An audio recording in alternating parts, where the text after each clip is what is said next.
Wow. Thank you so much for reminding me that my size 28 jeans no longer fit me.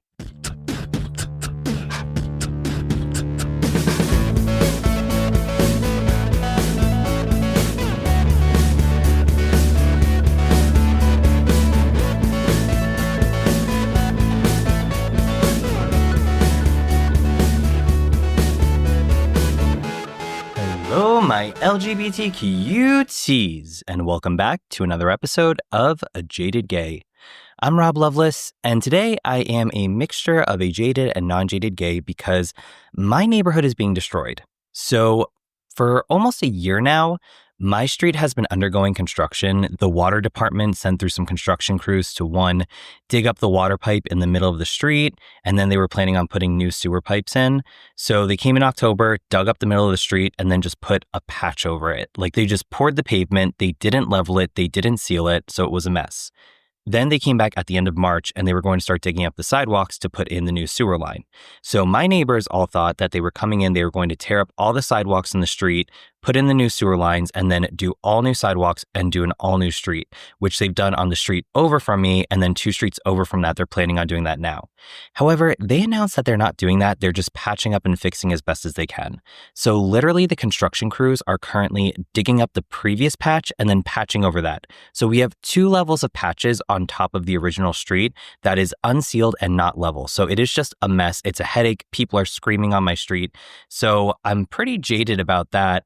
But then I'm a little non-jaded because I've been for 2 weeks now on emails with our councilman, the person from the water department who's in charge of this project, and I've just been going back and forth. I've printed out flyers and gave them to my neighbors, encouraging them to contact them. And finally, after the water guy said that we were just getting a standard repair in our street because the construction isn't expected to affect the majority of our street and sidewalk, I had enough. So I alerted the local news stations in Philly, and one of them actually showed up. We got a lot of coverage, like a whole 3-minute story showing just how terrible the damage is. So I am continuing to push for this. I am fired up because this is my fucking house. And if you follow me personally on Instagram, odds are you've seen all my stories about what's been going on, the news story, who to contact from the water department. So if you're interested, check that out. And I would definitely encourage you to give a call to the city because this street looks like a war zone. Anyway, from cracked sidewalks to wrinkling complexions, today we are going to be talking about the concept of twink death. And the reason we're talking about this is because recently I saw one of those Instagram story prompts for people to show their quote-unquote twink death. And I've seen this term pop up in the past jokingly here and there, but I was surprised by how much prominence this prompt had. And I was also confused because in some of the twink deaths, the guys looked pretty much exactly the same, except maybe they had a wrinkle or 2 or grew a beard. And I was surprised by that because for me, I always thought a twink was more of a body type than an age. And while this is meant to be a lighter social media trend, I do think it reflects how we view aging and body image in the gay community. So I wanted to explore this a little bit more. But first, let's pull our tarot card.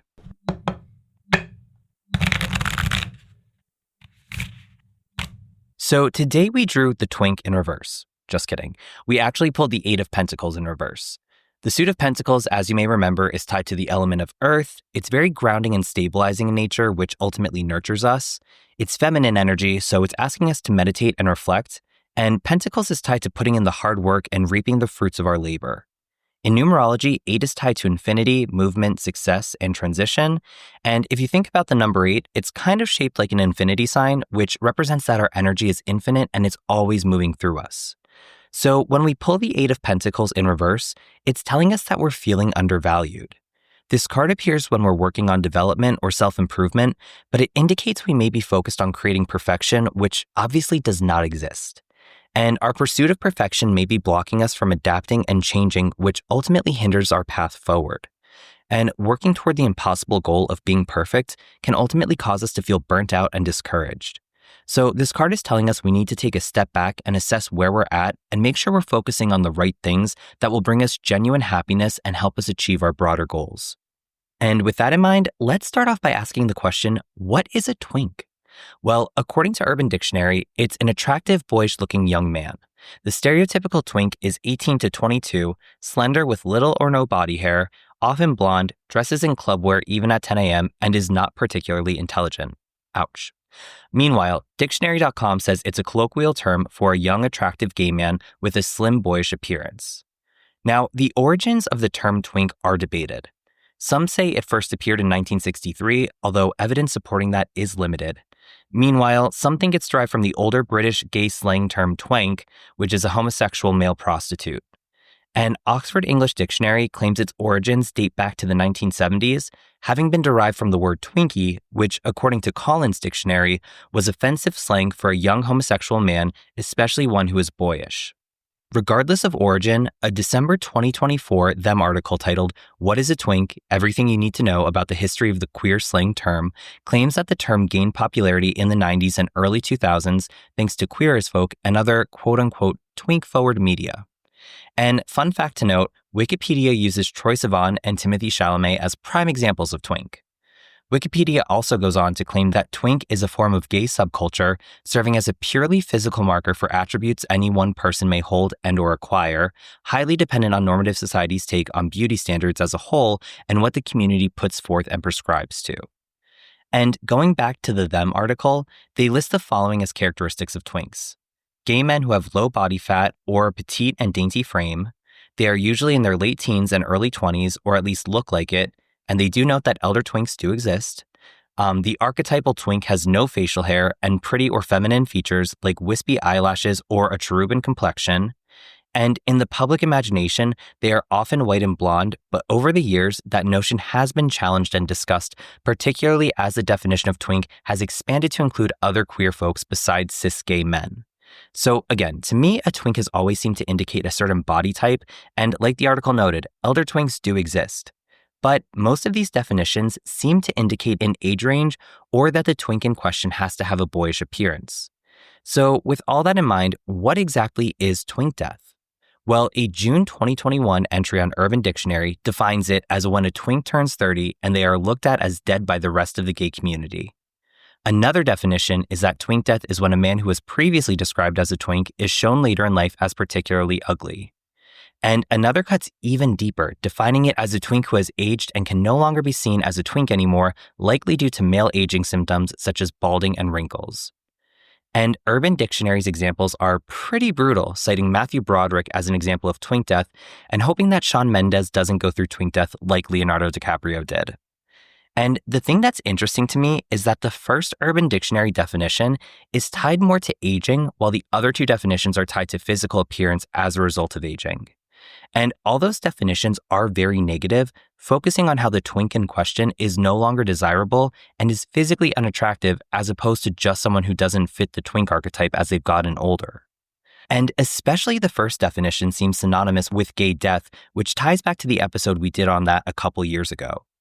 But while these definitions surfaced over the past few years, Know Your Meme claims that the term twink death has actually been in use of 4chan's LGBT board since at least the mid-2010s.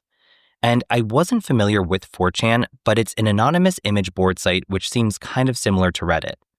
Anyway, one of the earliest uses of this is from December 2016 when a 4chan user and self-described femboy was seeking advice for medication that would help them look feminine and push his twink death off for a few years. There was another 4chan post about this in April 2020 when another user asked, "How do I accept twink death and move on to becoming a top?" However, the concept of twink death really seemed to have taken off in January 2022 from a Reddit thread titled "Twink Death and Its Consequences." In it, user Volsprite Pose writes, "Greetings fellow feminine males. Some time ago I entered my 20s and, like most twinks, started to lose my youthful and playful looks. As it stands right now, I don't think I can keep up this aesthetic after the age of 25. After that, it's just done." Additionally, he goes on to cite exolitis, which is a Latin term meaning to wear out with age.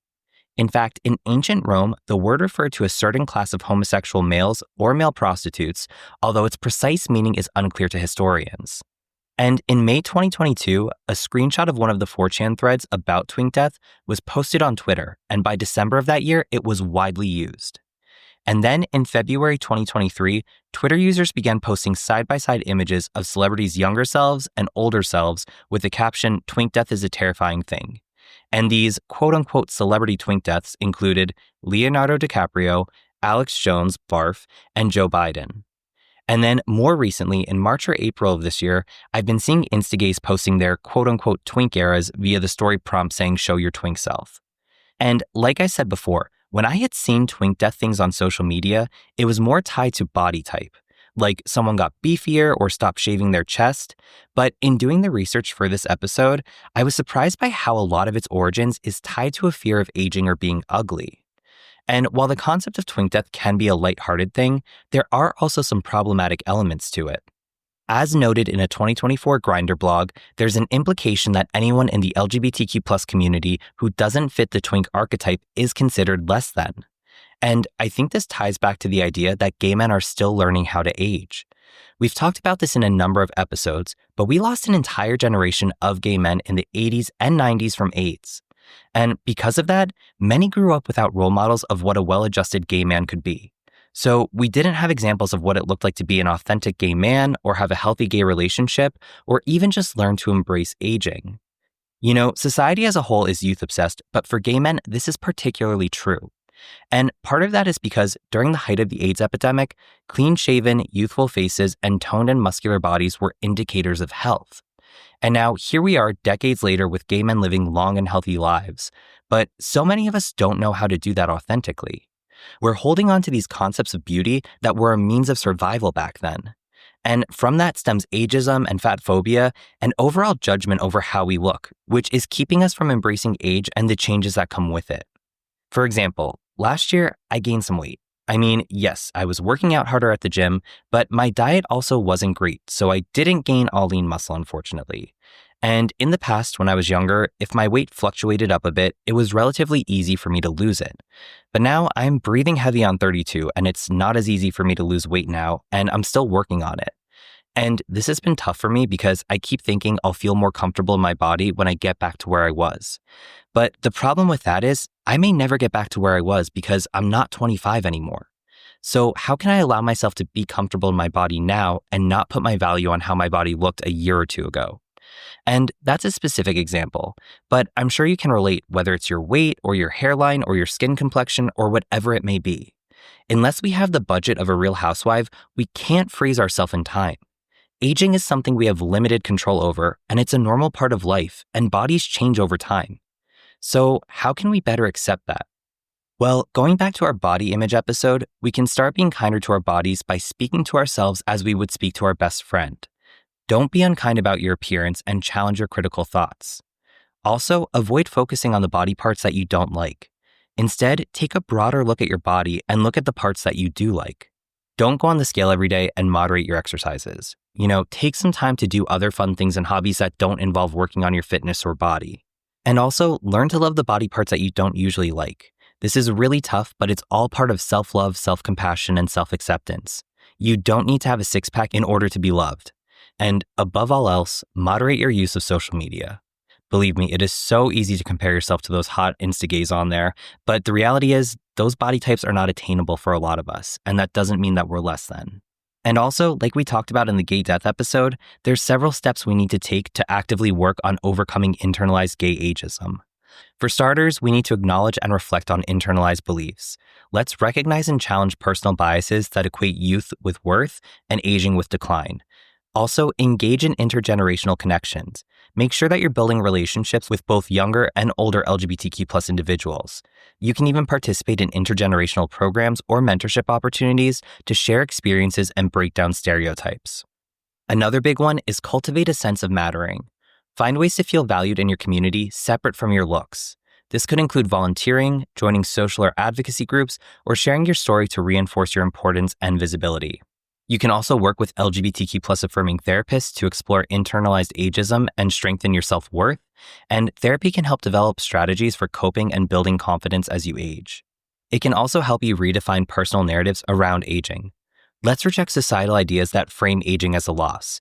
Instead, embrace it as a time for growth, deeper authenticity, and self-acceptance, and focus on the strength and resilience you've developed over the years. Make sure you're staying connected and active in your local community by attending LGBTQ+ events. Maybe join interest-based groups or engage in online forums, but staying socially involved helps maintain a sense of belonging and combats age-related isolation. And above all else, celebrate and embrace your age. Take pride in your lived experiences and accumulated wisdom. This is a luxury that so many gay men from the 80s and 90s were not afforded. So we should celebrate where we're at and all that our bodies have gotten us through. And I think this excerpt from Michael Kimmel's 2023 Twink Death article really sums this concept up nicely. Instead of living a future full of fear, I invite you to thank the twink in you for all those years of fun and frolic. Let them know that it's now time to move on to something even better. At some point in our lives, the twink in us has to die. It's okay because they'll be replaced by someone older, wiser, and more self-confident. And connecting it back to the tarot, the Eight of Pentacles in reverse, again, this card is indicating that we're feeling undervalued. And it's probably because we're focusing on self-improvement, but really what we're viewing as self-improvement is a need for achieving perfection, which is ultimately unattainable.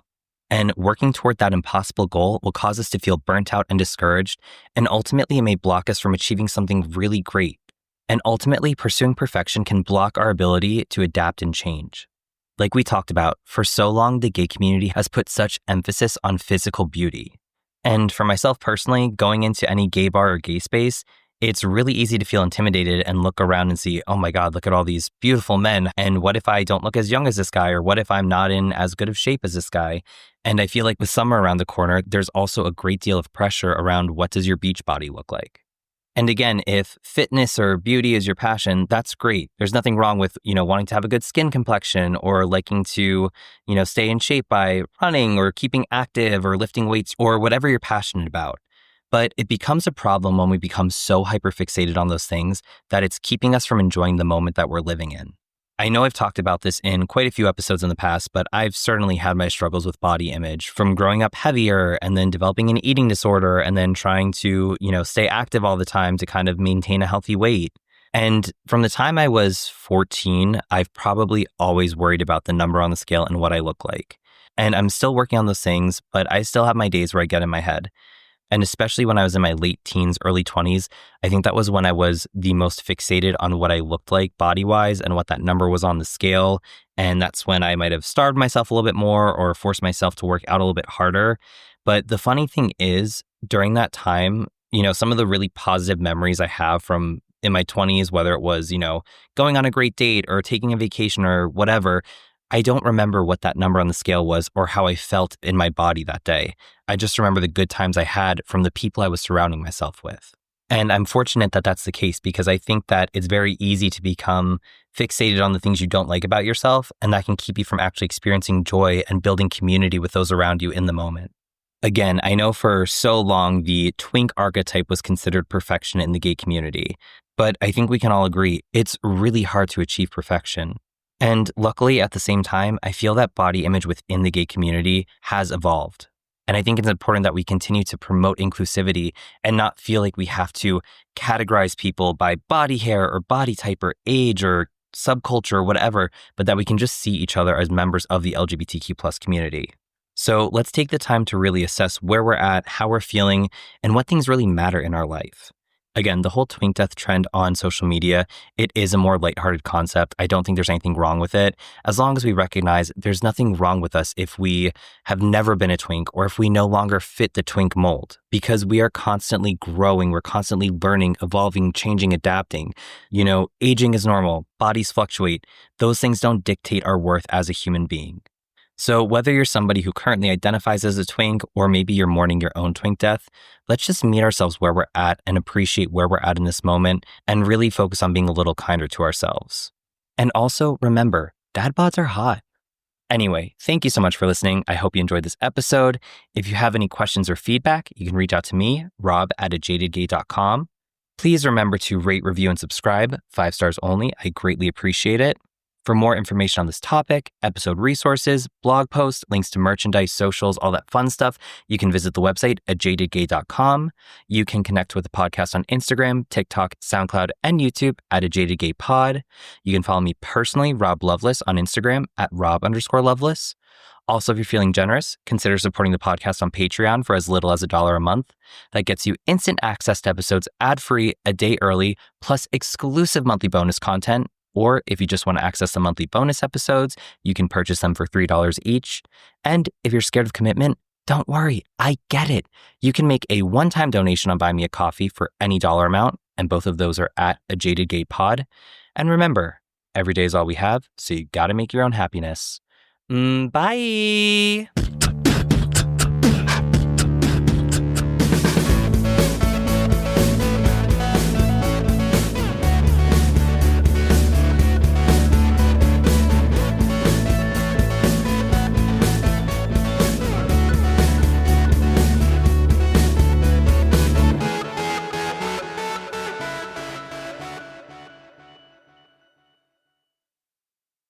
And like I said before, when I had seen Twink, la, la, la,